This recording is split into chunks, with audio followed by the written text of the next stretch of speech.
Chelsea are back in the Champions League after a season of exile where they finished 10th place in the Premier League that saw them miss out on all European competitions. Despite that, Chelsea have the highest coefficient of any English club in this competition, so they are big contenders and they've got a good track record. They're the last English team to win it, of course, in 2012 when they beat Bayern Munich in Munich, an incredible achievement, the first London club to win the Champions League.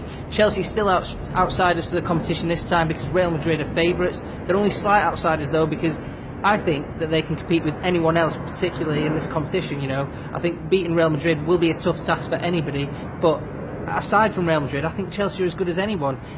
They can compete on all fronts with the squad they've got. They've invested quite heavily in the 6 players they've brought in. They're good players. They're trying to compete on all fronts and they're very ambitious. They're the Premier League champions and they're as good as any English team, at least, in this competition, so they've got a chance. English teams have struggled though, and that's because there's just such competitive league competition alongside this European competition. Spanish clubs, Italian clubs, German clubs, they can sometimes rest players in the league before a Champions League clash. English clubs can't really do that, so that's a disadvantage for Chelsea and all the English clubs.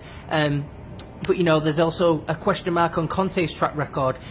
He only got to the quarter-final as Juventus manager during his spell there in those 3 seasons, so he never got past the quarter-final. Can he do that with Chelsea? I think he can. He's won it as a player, and I think that Chelsea are a better team than that Juventus team were. Of course, Juventus have gone on to greater heights after Conte left, but remember, Conte took over Juventus when they finished 7th, so it was a difficult ask to win a European competition. Are Chelsea going to be competitive? Can they win it? Yes. Will they? Let's just enjoy the journey, wait and see, and we'll see what happens. This is me from Stamford Bridge, Nizar Kinsella.